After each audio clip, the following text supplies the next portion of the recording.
সম্মানিত উপস্থিতি, আমি শ্রদ্ধার সাথে স্মরণ করি এক সময়ে বৃহত্তর পাবনার এমপি ছিল আমাদের নেতা ইকবাল হাসান মাহমুদ টুকু সাহেবের বাবা আব্দুল্লাহ মাহমুদ। আমি শ্রদ্ধার সাথে স্মরণ করি কাশীপুরে এক সময়ের প্রধানমন্ত্রী আমাদের ক্যাপ্টেন মনসুর আলীকে আমি শ্রদ্ধার সাথে স্মরণ করি। আমাদের অনেক বড় মাপের নেতা আমাদের মোহাম্মদ নাসিম সাহেবকে আমি স্মরণ করি, মোহাম্মদ সেলিম সাহেবকে আমি স্মরণ করি, রতন গান্ধীর মোতাহার হোসেন তালুকদারকে।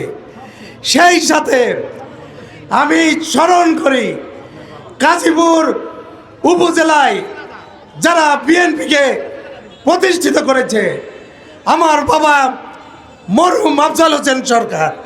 আমি স্মরণ করি আব্দুল মজিদ মিনু ভাই, আমি স্মরণ করি লুৎফর রহমান আবুল তালুকদার, আমি স্মরণ করি পৌরসভার সম্মানিত নেতৃবৃন্দ যারা ছিলেন, আমাদের নুরু স্যার, আমাদের সোমান স্যার সহ অনেক নেতৃবৃন্দ।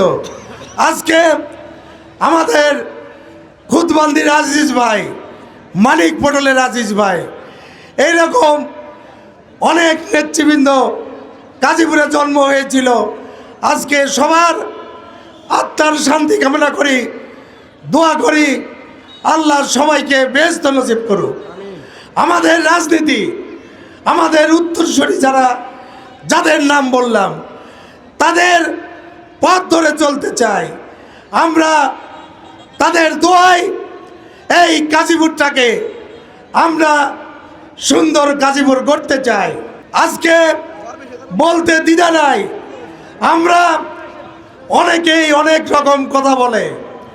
আমার নেতা কর্মী, আমার ভোটার, আমার ভাইদের কাছে অনুরোধ, আপনারা কখনো গুজবে কান দিবেন না। আজকে খেলা হয় সমানে সমান। আজকে আপনারা ক্রিকেট খেলা দেখেন, সবাই ক্রিকেটের ভক্ত। ক্রিকেট খেলায় পাকিস্তান ভারতের যদি খেলা হয় ওই দিনে লোকের অভাব থাকে না। আজকে ফুটবল খেলা অত্যন্ত জনপ্রিয় খেলা, কিন্তু ওই খেলায় ব্রাজিল আর্জেন্টিনার খেলা সবাই দেখে, সবাই মনোযোগ সহকারে দেখে। আজকে গাজীপুরে আওয়ামী লীগ বিএনপির নির্বাচন যদি হতো, এই নির্বাচন হতো প্রতিদ্বন্দ্বিতামূলক, এবং এই নির্বাচনে আমরাও ভোট করে আরাম পাইতাম। আজকে আমাদের সাথে যারা আছে তাদের কথাই কান দিবেন না। 12 তারিখের নির্বাচন আপনারা যেভাবে এখানে উপস্থিত হয়েছেন, ইনশাআল্লাহ আমাদের বিএনপির সাথে তাদের কোনো তুলনা হবে না, এবং বিপুল ভোটের মাধ্যমে আল্লাহ আমার কবলে রাজটিকে যদি লেগে থাকে, ইনশাআল্লাহ আল্লাহর কথার বাইরে কিচ্ছু হবে না। আজকে আমরা আপনারা সবাই মনে করি যে 12 তারিখে বিপুল ভোটের মাধ্যমে আপনারা গাজীপুর থেকে ধানের শীষ তথা আমাকে এমপি নির্বাচিত করবেন। আমার আশাও তাই। আজকে সিরাজগঞ্জের 6টি আসন, 6টি আসনের মধ্যে আপনাদের ভোটে আমার গাজীপুরে 3,85,000 ভোটার, যতটুকু কালেকশন হবে জানি না কত মানুষ ভোট দিতে আসবে। আমার বিনীত অনুরোধ, সর্বোচ্চ ভোটে গাজীপুর থেকে এমপি নির্বাচিত আপনাদের করতে হবে। আজকে সর্বোচ্চ ভোট নিয়ে আমি যদি এমপি হতে পারি, তাহলে আপনাদের আমি তারেক রহমানের কাছে যে বলতে পারবো, যদিও তারেক রহমানের সাথে আমার অনেকক্ষণ কথা হয়েছে এবং উনি বলেছে গাজীপুরে কি অবস্থান, আমি তাকে নির্দ্বিধায় বলেছি গাজীপুরে জামাতের কোনো অবস্থান নাই। 52 বছরের ইতিহাসে আপনাকে গাজীপুরের ধানের শীষের এমপি দিতে পারি নাই। ইনশাল্লাহ 12 তারিখে জনগণকে সাথে নিয়ে আপনাকে গাজীপুর থেকে ধানের শীষের এমপি উপহার দিব এবং আপনাকে আমরা গাজীপুরবাসী এমপি উপহার দিব। আমি তাকে বলেছি গাজীপুরবাসী আপনাকে এমপি উপহার দিবে, আপনি গাজীপুরের জন্য কি করবেন।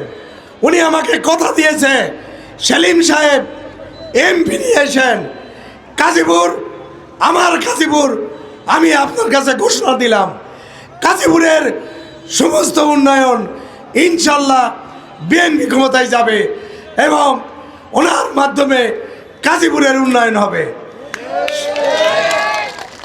সাথী বন্ধুরা, আজকে নেতৃবৃন্দ বক্তব্য রেখেছে, আজকে সালাম কথা বলেছে। গত দিনে একটি দল এইখানে জনসভা করেছে, তারা অত্যন্ত খারাপ কথা বলেছে আমাদের বিএনপি নিয়ে, বালুমহল নিয়ে। আজকে বালুমহল এছাড়াই আমাদের কোনো দোষ নাই।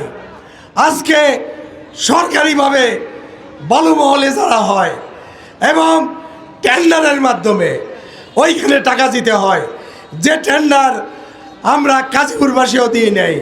সিরাজগঞ্জে সাত্তার নামে একজন এই টেন্ডারের মাধ্যমে বালুমহল নিয়েছে। এইখানে আমাদের দোষ কোথায়? আজকে ওনারা ধোয়া তুলসী পাতা মনে করে। আজকে বিএনপিরা বালুর মহল নিয়েছে, ওনাদের জামাত কেন 4-5টা পয়েন্ট তারা নিয়েছে। এত তারা ভালো মানুষ, আজকে বালুর পয়েন্ট কেন তারা নিবে? ওনারা খেলে দোষ নাই, আমার দলের নেতাকর্মী নিলেই ঝামেলা। আজকে তারপরেও বলতে চাই, এটা প্রশাসনের হাত, আমাদের কোনো হাত নাই। আপনারা আমাকে 12 তারিখের ভোটে এমপি নির্বাচিত করলে আমি গাজীপুরে যদি বালুর মহল চালু হলে আমাদের সাধারণ পাবলিকের ক্ষতি হয়, চেষ্টা করব সবাইকে সাথে করে নিয়ে বালুর মহল নতুনভাবে যাতে ইজারা না হয় এবং আপনাদের সহযোগিতার জন্য আমরা আমাদের নেতৃবৃন্দর সবের চেষ্টা থাকবে। আজকে ওনারা এত ভালো মানুষ, নাটোরপাড়া হাট আপনার টেন্ডার হয়েছে পরশুদিন, কেন জামাত নিবে? তাদের তো এইসব কর্মকাণ্ডে যাওয়ার কথা না। আমরা খারাপ, তারা কেন খারাপ হবে? আসলে জামাত সম্পর্কে আজকে কোনো কথা বলতে চাই না। আপনারা সবই জানেন, আপনারা বোঝেন। ইনশাল্লাহ আগামী দিনে 12 তারিখে আপনাদের ভোটের মাধ্যমে সারা বাংলাদেশে ধানের শীষের বিজয় হবে এবং ইনশাল্লাহ আপনাদের ভোটে গাজীপুর থেকেও ইনশাল্লাহ আপনারা আমাকে ভোট দিয়ে এমপি নির্বাচিত করবেন। আজকে আমরা গাজীপুরটাকে একটি সুন্দর গাজীপুর করতে চাই, সমৃদ্ধশালী গাজীপুর করতে চাই, যে গাজীপুরে চাঁদা থাকবে না, যে গাজীপুরে সন্ত্রাস থাকবে না, যে গাজীপুর মাদক মুক্ত গাজীপুর থাকবে। এবং এইগুলো করতে হলে আমরাই পারবো, আমাদের দল পারবে, বিএনপি পারবে ইনশাল্লাহ। আজকে আপনাদের কাছে অনেক অনুরোধ, এই গাজীপুরে অনেক সমস্যা, বিগত দিনে যেভাবে গাজীপুর চলেছে ওইভাবে গাজীপুর আমরা চলতে দিব না। আজকে চরের মধ্যে, চর এলাকায় আমরা অনেকবার গেছি, কোথাও কোনো রাস্তাঘাট নাই, কালভার্ট নাই, ব্রিজ নাই, ইভেন খাসবাড়ি সব চাইতে বেহাল দশা, যেখানে গোর গাড়িও চলতে পারে না। আজকে আমি কথা দিচ্ছি, চর এলাকার সমস্ত ভাই বোনদেরকে আপনাদের চরের থেকে ঢাকা যাওয়ার জন্য আপনাদের ওইখানে যদি বেটুয়া ব্রিজ হয় তাহলে আপনারা অনায়াসে চরের থেকে গাড়ি নিয়ে ঢাকায় যেতে পারবেন। আমাদের নির্বাচনী ওয়াদা, ইনশাল্লাহ আপনারা আমাকে ভোট দিয়ে এমপি নির্বাচিত করেন, আপনাদের বেটুয়া ঘাটের ব্রিজ যত তাড়াতাড়ি সম্ভব বেটুয়া ঘাট করব। আপনাদের একটা দাবি, চরের যমুনা উপজেলা, চরের 6টি ইউনিয়ন নিয়ে আজকে যমুনা উপজেলা, এটা অনেক আগেই এই যমুনা উপজেলার সাথে আমার দল, আমার বিএনপি একত্রতা স্বীকার করেছি এবং প্রশাসনের সাথে সার্বিক সহযোগিতায় আমাদের দল ক্ষমতায় গেলে আপনাদের সুবিধার জন্য আমরা চর অঞ্চলের 6টি ইউনিয়ন নিয়ে যমুনা উপজেলা বাস্তবায়নের জন্য আমাদের আপ্রাণ চেষ্টা থাকবে। সাথী বন্ধুরা, আমাদের সবচেয়ে খারাপ অবস্থান আমাদের এই যমুনা। আজকে আমি অনেক জায়গায় বলি, চীনের সবচাইতে দুঃখ ছিল চীনের হোয়াংহো নদী। এই দুঃখকে তারা আশীর্বাদে পরিণত করেছে। আজকে এই যমুনা উপজেলা আমাদের দুঃখের কারণ, কিন্তু আমরা মনে করি পরিকল্পিতভাবে আমরা চিন্তা ভাবনা করলে এই যমুনা নদী আমাদের দুঃখের কারণ হবে না। নদী ভাঙ্গন রোধ করব। আজকে শস্যবাড়ি থেকে শুরু করে মেঘাই ঘাট পর্যন্ত 18 কিলো প্রশস্ত একটা যমুনা নদী। এত প্রশস্ত নদীর আমাদের দরকার নাই। আমরা ইঞ্জিনিয়ারদের সাথে কথা বলে এই যমুনা নদী 3 কিলোর মধ্যে নিয়ে আসব এবং ওই 3 কিলো আমরা খনন করব। খনন করে 3 কিলোর 2 সাইডে স্থায়ী বাঁধ নির্মাণ করব, যাতে যমুনা নদী আর না ভাঙতে পারে। আর এই যে হেক্টর হেক্টর জমি আজকে খালি হবে, যাদের জমি তারাই পাবেন। এই সব জমি আপনারা আপনাদের উৎপাদিত ফসল ফলায়া অর্থনৈতিকভাবে ইনশাল্লাহ সমৃদ্ধ হবেন। আজকে আমার উন্নয়ন, আমার এই 6টি ইউনিয়ন পৌরসভা, এইগুলো যতটুকু উন্নয়ন হয়েছে, আমার উন্নয়ন এখন চর অঞ্চলের দিকে, চরের 6টি ইউনিয়নের দিকে। ইনশাল্লাহ আমি এই চরের 6টি সহ আপনার সোনগাছা, বাগবাটি, মেসরা, রতনকান্দি ইউনিয়ন, এই ইউনিয়নগুলোর উন্নয়নের প্রথম পদক্ষেপ আমি নিব এবং আপনারা 12 তারিখে আপনাদের বিপুল ভোটের মাধ্যমে আমাকে এমপি নির্বাচিত করলে আমার সংসদে যে আমার প্রথম বক্তব্য হবে, যমুনাতে স্থায়ী বাঁধ দিতে হবে, যমুনা নদী শাসন করতে হবে, যমুনা যেন আর একটি বাড়িঘর না ভাঙতে পারে। সাথী বন্ধুরা, অবৈধ বালুর ব্যবসা, আমরা যেটা আমাদের গাজীপুরের লোকজনের ক্ষতি হবে, সেই ক্ষতির কারণ যদি অবৈধ বালু ব্যবসা হয়, সেটাও ইনশাল্লাহ আমরা দূর করব। আজকে যে মাদকে গাজীপুর 6 লাভ, মাদক ব্যবসা সমস্ত জায়গায়, আমাদের প্রথম কাজ হবে মাদক ব্যবসা চিরতরে বন্ধ করে দেওয়া। মাদক ব্যবসা আমরা যদি বন্ধ করে দিতে পারি, আমাদের ছেলেরা মাদক থেকে অনেক দূরে যাবে ইনশাআল্লাহ। আজকে একটি রাজনৈতিক দল, আজকে দল মত নির্বিশেষে আওয়ামী লীগের ভাইদের কাছে আমার আহ্বান, আপনারা দয়া করে ধানের শীষে ভোট দেন। আপনাদের প্রতীক নৌকা নাই, আপনাদের দলও নাই। আজকে আপনারা যেমন স্বাধীনতার পক্ষের শক্তি, আজকে আমরাও বিএনপি স্বাধীনতার পক্ষের শক্তি। আর ওই একটি দল, তারা কখনো কি স্বাধীনতার পক্ষের শক্তি?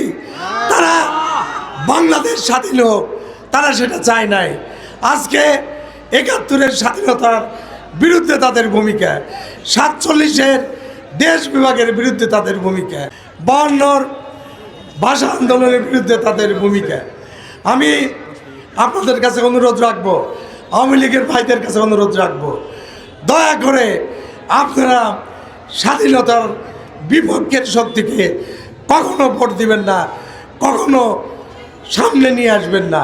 আমি গাজীপুরের যত মুক্তিযোদ্ধার সাথে কথা বলেছি, সবারই একই কথা, যে আমাদের জান যেতে পারে, আমাদের ভোট কখনো জামাতের উপর যাবে না এবং ইনশাল্লাহ ধানের শীষের পক্ষে যাবে।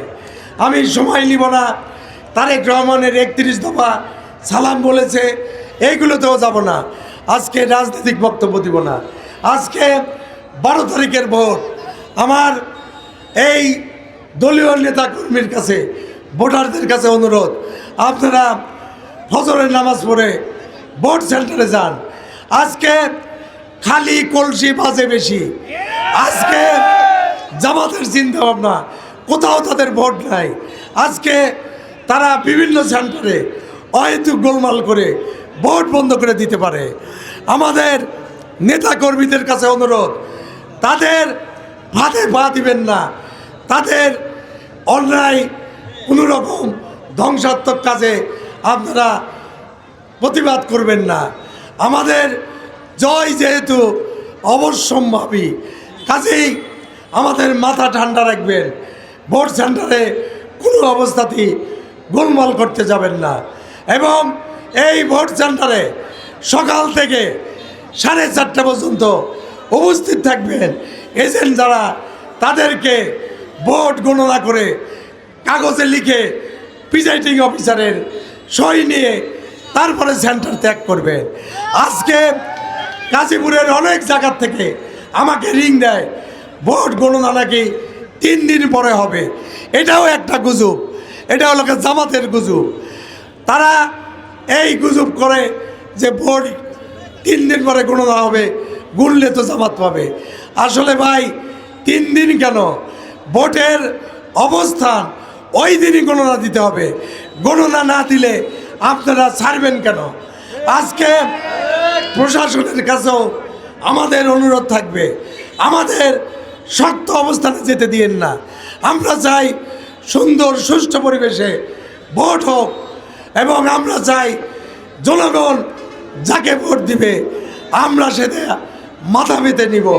আজকে জামাতের ফাঁদে প্রশাসনিক কর্মকর্তা যারা আছেন, তাদের কাছে অনুরোধ থাকবে, আজকে পুলিশ ভাই, বিডিআর ভাই, আর্মি, সবার কাছে অনুরোধ থাকবে যে ভোট সুষ্ঠুভাবে যাতে হয়, সেই সহযোগিতা আপনারা আমাদের করবেন। আমি আমার বক্তব্য শেষ করছি। আপনারা অনেক দূরে যাবেন, চরের মধ্যে যাবেন, মা বোনেরা বাসায় যেয়ে রান্না করবে। এই যে কাল পরশু 2 দিন সময়, আমরা ঘরোয়া কোনো সভা করতে পারবো না, কিন্তু ভোট চাইতে তো অসুবিধা নাই। আমরা নারী পুরুষ সবাই ভোটারদের কাছে যাই, ভোটারদের কাছে ভোট চাই, আমার সালাম পৌঁছে দেন। সবাইকে ধন্যবাদ দিয়ে আমি আমার বক্তব্য এখানেই শেষ করছি। আজকে আপনারা অনেক কষ্ট করে আজকে সবাই এসেছেন। আজকে এই কষ্টের দাম আমরা দিতে পারবো না। ইনশাল্লাহ আপনাদের ভোটে আমাকে এমপি নির্বাচিত করলে আমি আপনাদের সাথে থাকবো, আপনাদের সেবক হব, আপনাদের নিয়ে রাস্তা চলতে চাই। সবাইকে ধন্যবাদ দিয়ে আমি আমার কথা এখানেই শেষ করছি। খোদা হাফেজ। বাংলাদেশ জিন্দাবাদ।